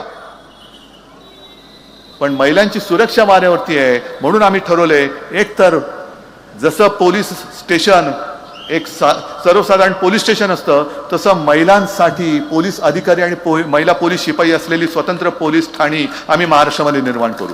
जिकडे महिला जातील त्यांची तक्रारीची दखल त्वरित घेतली जाईल आणि ताबडतोब कारवाई होईल. शिक्षण आहे, सगळं आहे, ह्याच्याकडे कोणाचं लक्षच नाहीये. फक्त आमदार कसे फोडायचे, सत्ता कशी आणायची, घे हा मोठा झाला घे त्याला, तो मोठा झाला घे त्याला. काय सट्टा बाजार लावलाय तुम्ही? आज सुद्धा रोजगाराच्या नावाने सगळं ठणठणाट आहे. कुठेही नवीन रोजगार आलेले नाही. कोरोनाच्या काळामध्ये आपण 6.5 लाख कोटींचे सामंजस्य करार करून दाखवले होते. आणि आपलं सरकार जर का ह्या गद्दारांनी पाडलं नसतं तर आज त्याच्यापैकी बरेचसे उद्योग हे महाराष्ट्रामध्ये सुरू झालेले आपल्याला दिसले असते. पण या उद्योगाबद्दल बोलायचं नाही. आणि उद्योग कोणते द्यायचे? म्हणजे टाटा एअरबस कुठे नेला? गुजरात. आणि माझ्या कोकणाच्या माथ्यावर काय मारतायत? बारसू रिफायनरी. बारसू पाहिजे तुम्हाला? म्हणजे बारसू मला पाहिजेच, पण रिफायनरी पाहिजे. मग जसं मी नाणारच्या वेळेला एक वचन दिलं होतं आणि मी ते करून दाखवलं, नाणार रिफायनरी रद्द करून दाखवली होती, तसंच मी वचन देतोय की तुमचा आशीर्वाद द्या, मी बारसू रिफायनरी इकडनं हद्दपार करून दाखवतो, रद्द करून दाखवतो. आणि त्यावेळेला एक गफलत होती, असं भासवलं जात होतं की हे खूप चांगलं आहे. पण जनतेला विचारण्याच्या ऐवजी, विचारण्याच्या आधी तुम्ही जनतेच्या माथ्यावरती प्रकल्प लादताय. आणि हेच जे काय सगळी गोष्ट आहे ती कुठली MIDC रद्द केलेली पुन्हा जिवंत केली, कशासाठी केली, कोणासाठी केली, कोणाच्या सांगण्यावरून केली? जनतेला काय हवंय, जनतेला काय आवश्यक आहे, तुमच्या कॉन्ट्रॅक्टर मित्राला काय पाहिजे, त्याच्यासाठी माझी जनता नाहीये. मला मोठा धक्का असा बसला, मला असं वाटलं होतं की अदानीचा प्रकल्प हा धारावी पुरताच आणि मुंबई पुरता मर्यादित आहे. म्हणजे अदानीचा हा राक्षस हा फक्त मुंबईमध्ये आहे. पण मी राधानगरीला गेल्यानंतर तिथल्या आपल्या उमेदवारांनी सांगितलं, KP पाटील, की आमचं हक्काचं पाणी ह्यांनी अदानीला विकले. म्हटलं पाणी विकतायत? तिकडे मुंबई विकली, तिकडे कोल्हापूरमध्ये पाणी विकलं, चंद्रपूर मधली एक शाळा अदानीला दिली. म्हणजे काय महाराष्ट्राचं नाव हा महाराष्ट्र कोणाचा आहे? छत्रपती शिवाजी महाराजांचा राहणार आहे का अदानीचा महाराष्ट्र होणार आहे? शाहू फुले आंबेडकरांचा महाराष्ट्र राहणार आहे का मोदी आणि शहांचा महाराष्ट्र होणार आहे? या सगळ्या गोष्टी ठरवणार ही निवडणूक आहे. काय लोक जे ऐकतायत, सगळीकडे जाहिराती आता खूप झालेल्या आहेत, सगळ्या जाहिराती, आम्ही तेच बोलतोय, तेही तेच बोलतायत. पण शेवटी जनता विचारते, बाबा तुमचं भांडण तुमच्यापाशी ठेवा, तुम्ही मला काय देणार आहात? आम्ही हे तुम्हाला देणार आहोत. 5 जीवनावश्यक वस्तूंचे भाव स्थिर, तुमच्या मुलांना मोफत शिक्षण, मुलांसाठी शिकल्यानंतर रोजगारासाठी औद्योगिक, जागतिक दर्जाचं औद्योगिक केंद्र हे मुंबईत आणि महाराष्ट्रामध्ये आपण आणणार आहोत. जे सुद्धा केंद्र यांनी गुजरातचं पळवलं, वित्तीय केंद्र, सगळं गुजरात, गुजरात, गुजरात. गद्दार पळाले गुजरात, उद्योग पळाले गुजरात. महाराष्ट्राचं मंत्रालय सुद्धा उदयाने गुजरातला नेलं तर आश्चर्य वाटण्याचं कारण नाहीये. कारण एवढी जुलम आणि दडपशाही चालले, कोणी यांच्याकडे जाब विचारण्याचं धाडस करत नाही. एकटी फक्त शिवसेना, आणि म्हणून तुमची शिवसेना, आपली शिवसेना त्यांनी फोडून टाकली. कारण मी तिकडे मध्ये होतो मुख्यमंत्री म्हणून, दिल्लीची हिंमत नव्हती महाराष्ट्राकडे वाकड्या नजरेने बघण्याची. काय हिंमत होती? एक सुद्धा उद्योग मी नेऊ दिला नव्हता. आणि पुन्हा आपलं सरकार आल्यानंतर हे सगळे पळवलेले उद्योग, ठीक आहे तिकडे सुखात असतील तर असू दे, पण नवे उद्योग मी महाराष्ट्रात आणल्याशिवाय राहणार नाही. जे करोना काळात मी करून दाखवलं होतं, मी करून दाखवलंय, म्हणून मी आत्मविश्वासाने बोलतोय. पण या सगळ्या गोष्टी तुम्हाला हवेत की नको आहेत? आज सुद्धा या सगळी यादी आहे मोठी, वाचायची तरी किती? टाटा एअरबस गेला गुजरात, वेदांता फॉक्सकॉन गुजरात, बलड्रग पार्क गुजरात, सगळं गुजरात, मोठं वित्तीय केंद्र गुजरात, गद्दार पळाले गुजरात. अरे काय महाराष्ट्रामध्ये काय शिल्लक ठेवणार आहेत की नाही? का महाराष्ट्रामध्ये नुसता बेकारीचा तांडा फिरवणार आहात तुम्ही? महाराष्ट्राच्या हातामध्ये काय भिकेचा कटोरा तुम्ही देणार आहात? रोज उठून तुमच्या पायाशी यायचं आणि भीक द्या म्हणून सांगायचं, दे दान सुटे गिरान म्हणून तुमच्या मोदीशांच्या दारात उभं राहायचं. हा भाजप मला मान्य नाही आणि हे यांचं हिंदुत्व मला मान्य नाहीये. मानेजी, आज तुम्ही आपल्या सोबत आलात या व्यासपीठावर, मी आता तुम्हाला सगळ्यांना कळेल, आणि इथे सुद्धा भाजपचे आणि अगदी संघाचे लोक असतील त्यांना मी नम्रतेने सांगू इच्छितो की बाळमानेंच्या वेदना त्यांना विचारा की ज्यांनी भाजप रुजवला ती लोक आता नको आहेत. भाजपचे अध्यक्ष नड्डा सांगतायत आता आम्हाला संघाची गरज नाहीये. मग कोणासाठी काम करताय? 100 वर्ष तुम्ही तुमच्या पिढ्या संपूर्णपणे वाया घालवल्यात. कोणाला डोक्यावरती घेऊन बसलात तुम्ही? हा भाजप संघवाल्याने तरी मान्य आहे का? आणि भाजपच्या जुन्या कार्यकर्त्यांना तरी हा भाजप मान्य आहे का? हे नेतृत्व भाजपचं मान्य आहे का? आज कोकणामध्ये बघाल तर हे सगळी भगव्याचे पाईक महाविकास आघाडीचे सगळे उमेदवार आहेत. एखाद दुसरा कुठेतरी सोडला तरी आपल्याच परिवारातली लोक आपल्यासमोर मी उमेदवार म्हणून दिलेले आहेत. पण भारतीय जनता पक्षाचं जे आज झालेलं आहे, मी दसरा मेळाव्यात जे बोललो की आपल्या इकडे कापूस वगैरे नाही, पण विदर्भात गेल्यानंतर कापसाला कापसावरती एक रोग येतो, कुठला मी विसरलो, डिंक्या रोग म्हणतात वाटतं त्याला. तो खोडाला लागतो आणि खोड पोखराला लागतोय. तसा हा दाढीवाला खोड किडा हा भाजपला लागलेला आहे. भाजपच पोखरून टाकतोय तोय. सगळे सगळे उपरे सगळे भाजपामध्ये जात आहेत. कसा राहिलाय कुठे भाजप?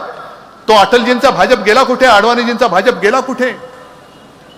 अगदी जुनी जुनी जी लोक होती त्यांनी निर्माण खस्ता खाऊन खाऊन वेळ प्रसंगी रक्त सांडून मेहनत करून जे एक स्वप्न जोपासलं होतं त्या स्वप्नाला आता हा खोडकिडा लागलेला आहे. हा खोडकिडा लागलेला भाजप, ह्या भाजप म्हणून मानायला तुम्ही तयार आहात का? हे मी ओरिजिनल भाजपच्या कार्यकर्त्यांना विचारतोय.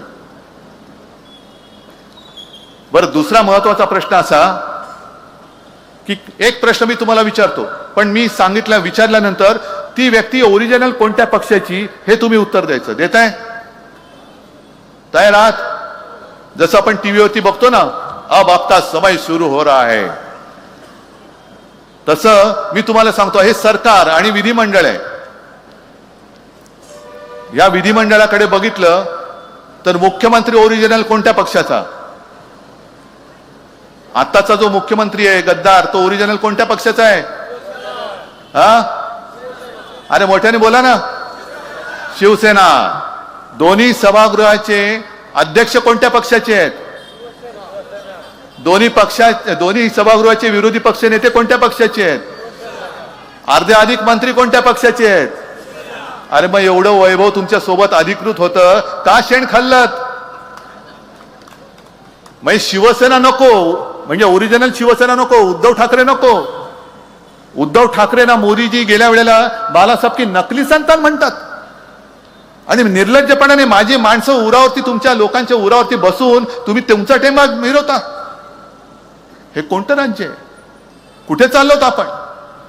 महाराष्ट्राला दिशा देण्याची वेळ आलेली आहे आणि महाराष्ट्राला दिशा देण्याचा जो अधिकार आहे हा तुमच्या हातामध्ये. मी आता येता बातमी कोणीतरी मला सांगितले की येत्या 8 तारखेला काहीतरी आता सुनावणी लावलेली आहे सर्वोच्च न्यायालयात शिवसेनेच्या नाव आणि निशाणीबद्दल. मधल्या काळात आपण बातमी वाचली की न्यायदेवतेच्या डोळ्यावरची पट्टी काढले. आता तरी मला अपेक्षा न्यायदेवतेला दिसतंय की नाही का सुनावणी नुसती सुनावणी आहे का नुसती बतावणी आहे हे त्या 8 तारखेला कळेल. आणि मी सर्वोच्च न्यायालयाच्या त्या न्यायमूर्तींना सुद्धा, अगदी चंद्रचूड साहेबांना सुद्धा हात जोडून विनंती करतोय, अहो 2.5 वर्ष झाली आम्ही न्याय मागतो आहोत. न्याय केवळ उद्धव ठाकरेसाठी नाही तर देशातल्या लोकशाहीसाठी मागतो आहोत. अशा पद्धतीने जर का कोणी कोणाला फोडून सत्ता काबीज करायला लागलं तर लोकांचा, जनतेचा लोकशाहीवरचा आणि न्यायालयावरचा सुद्धा विश्वास उडाल्याशिवाय राहणार नाही. आणि मग एकदा का लोकशाहीवरचा विश्वास उडाला, एकदा का न्यायालयावरचा विश्वास उडाला आणि लोक जर का काही करायला लागली तर त्यांनाच पकडून तुम्ही फासावर लटकवणार? ही न्यायालयाची पद्धत आपल्या देशात चालणार नाही, ही चालू शकत नाही. म्हणून 8 तारखेला मी हात जोडून विनंती करतोय की सुनावणीची बतावणी करू नका. आम्हाला जो न्याय आहे ही आमची शिवसेना. अहो माझं नाव तुम्ही दुसऱ्याला नाही देऊ शकत. जे नाव माझ्या वडिलांनी आणि माझ्या आजोबांनी दिलं हे नाव कोणाचाही अधिकार नाही, नाव देण्याचा नाही, निशाणी देण्याचा द्या, कारण तो अधिकार तुमचा आहे, निवडणूक आयोगाचा आहे. पण ओरिजिनल नाव हे माझ्या पक्षाचं माझ्याकडे आहेच. तिथे मी निवडणूक आयोगाचा सुद्धा निकाल मान्य करणार नाही, करतच नाही. माझी शिवसेना आहे आणि माझ्याचकडे आहे ती. वाटेल ते उरफाटे निकाल तुमचे आम्ही ऐकणार नाही. एखाद्याचं नाव जर त्याच्या आईवडिलांनी ठरवलंय आणि दुसरं कोणीतरी सांगितलं की नाही ह्याचं नाव नाही, हे नाव आजपासून माझं आहे, नाही देऊ शकत तुम्ही. तसं माझ्या पक्षाचं नाव शिवसेना आहे आणि मी शिवसेनाच वापरणार. आणि न्यायमूर्तीनं सुद्धा मी परत विनंती करतोय की सुनावणी नव्हे, आता निकाल द्या आणि नाहीतर सुनावणीची बतावणी सुद्धा करू नका, सरळ पुढची तारीख देऊन टाका. मग नाईलाजाने मी बोलतोय, कष्ट होत आहेत मला बोलताना, न्यायालयाचा आदर करून मी बोलतोय. आणि म्हणूनच आता न्याय मी तुमच्याकडे मागतोय. ही लढाई ही अनेक पैलूंनी होणार आहे. म्हणजे महाराष्ट्राच्या अस्तित्वाची लढाई आहे. महाराष्ट्र कोणाचा हे ठरवणारी आहे. महाराष्ट्रावरती गुंडांचं राज्य येणार आहे का आपल्या शिवरायाच्या मावळ्यांचं येणार आहे ते ठरवणार आहे. आणि माता भगिनींना सुरक्षित राहायचं की नाही हे ठरवणारी निवडणूक होणार आहे. आणि मला खात्री आहे की या सगळ्या गोष्टीचा विचार करून मतदान करण्याएवढे तुम्ही सुज्ञ आहात. कोकण हा नेहमी गुणग्राहकता, कोकणचे जे कोणी लोकप्रतिनिधी आले, मग ते विधानसभेत असतील किंवा लोकसभेत असतील, कोकणी बांधव शांत राहतो पण त्याला करायचं ते बरोबर करून दाखवतो.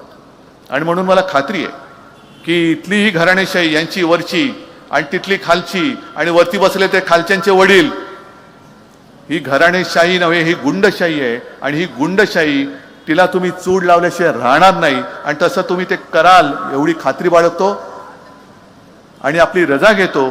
जय हिंद, जय महाराष्ट्र.